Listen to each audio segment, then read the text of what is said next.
तो आज मैं आपको कंप्लीट वी साइकिल की फंक्शनैलिटी बताने जा रहा हूं इस पर्टिकुलर मजेदार एग्जांपल से, जहां पे मुझे एक कस्टमर से रिक्वायरमेंट मिली कि भाई एक ऐसी काइट बना के दो कि जो उड़नी चाहिए, लेकिन सिर्फ इस पर्टिकुलर रिक्वायरमेंट से आप एक काइट डिराइव नहीं कर पाओगे, राइट। तो एज ए इंजीनियर आपको क्या करना है कि इसकी एक सिस्टम रिक्वायरमेंट आपको डिराइव करनी है। सिस्टम रिक्वायरमेंट कैसे डिराइव करोगे? अपने आप से पूछोगे, देखो काइट उड़नी चाहिए, उड़ने के लिए हवा चाहिए, विंड चाहिए, तो विंड की कुछ स्पीड होनी चाहिए। तो आप पहले कुछ कैप लगाओ विंड की स्पीड पे, when the wind speed is say more than 5 kilometer per our.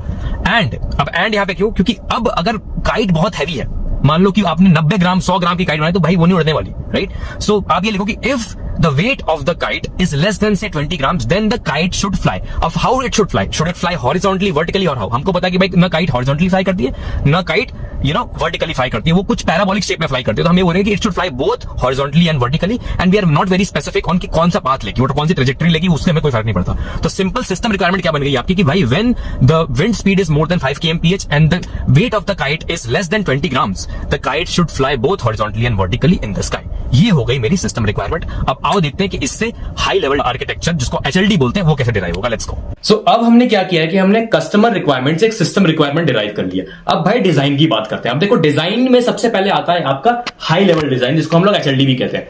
अब काइट बनाने के लिए आपको बेसिकली एचएलडी में सिर्फ ये पता होना चाहिए कि भाई शेप क्या है, जो कि डेल्टॉइड होने वाला है, इसको आसान शब्दों में काइट भी बोलते हैं। उसके बाद टेल चाहिए कि नहीं काइट में, तो भाई हमें टेल चाहिए, यस। और किस तरह का आप स्ट्रिंग यूज करने वाले हो, डबल स्ट्रिंग या सिंगल स्ट्रिंग, तो ये बेसिकली यहां पे ये डिसीजन मेकिंग हो जानी चाहिए। तो ये हो गया हमारा एचएलडी। अब एचएलडी बनाने के बाद you have to get it approved from somebody who is very good into this, तो उसको हम बोलते हैं सिस्टम आर्किटेक्ट, ठीक है। तो भाई ये हो गया हमारा एचएलडी का पार्ट। अब उसके बाद जो लो लेवल डिजाइन है, यहां पे एग्जैक्टली थोड़ा और आप डिटेल डिजाइन करते हो।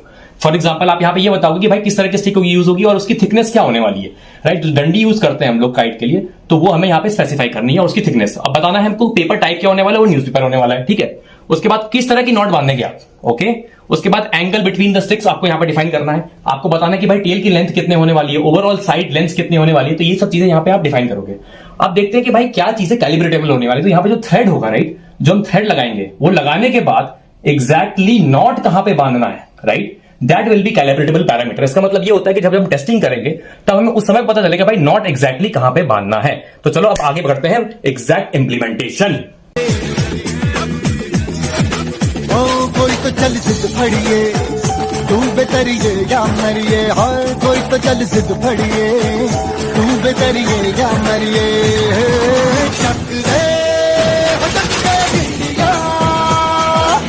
और मैंने इंप्लीमेंटेशन भी आपको दिखा दी। अब आगे बढ़ते हैं कि भाई वेरिफिकेशन, मतलब कि वी साइकिल के राइट साइड की बात करते हैं। अब देखिए यूनिट टेस्टिंग बेसिकली क्या डिफाइन करता है कि भाई आपने एलएलडी के हिसाब से बिल्ड किया है कि नहीं अपना प्रोडक्ट, राइट। तो यहां पे बेसिकली आप क्या इंडिविजुअली कंपोनेंट्स को टेस्ट करते हो कि भाई जो आपने डंडियां लगाई हैं, जो बैम्बू स्टिक्स लगाई हैं, वो एग्जैक्ट सही तरीके से लगाए कि नहीं। आप बेसिकली लेंथ को वेरीफाई करोगे, भाई 30 to 45 टेल की लेंथ, ये सब यहां पे वेरिफिकेशन हो गया। वेरिफिकेशन का बेसिकली क्या मतलब होता है कि are you building the kite right. Be clear on this thing कि जब भी हम वेरिफिकेशन की बात करेंगे, वो बेसिकली हमारा जो इंटेंट है वेरिफिकेशन, लेकिन उसकी एक्टिविटी हमारी टेस्टिंग होती है। अब वो यूनिट टेस्टिंग होती है और इंटीग्रेशन। अब इंटीग्रेशन टेस्टिंग किसके लिए है? बेसिकली एचएलडीज के लिए। वहां पे आपको क्या क्वेश्चन पूछना है कि did I assemble it as per the HLD, जो हमने पहले डिस्कस किया, राइट। तो इंटीग्रेशन में आप बेसिकली यूनिट टेस्टिंग के साथ कैसे डिफरेंस होता है कि यूनिट टेस्टिंग में आप इंडिविजुअल कंपोनेंट्स की टेस्टिंग करते हैं।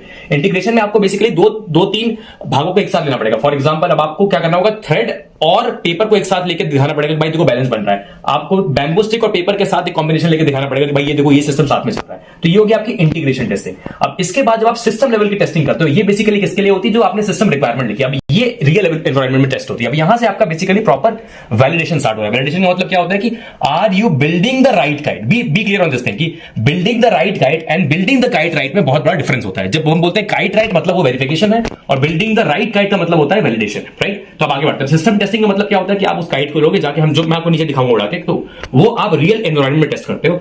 और फाइनल जो एक्सेप्टेंस टेस्टिंग होती है वो बेसिकली कस्टमर रिक्वायरमेंट के अगेंस्ट होती है। तो this is the overall crux. अब चलते हैं काइट उड़ाते हैं।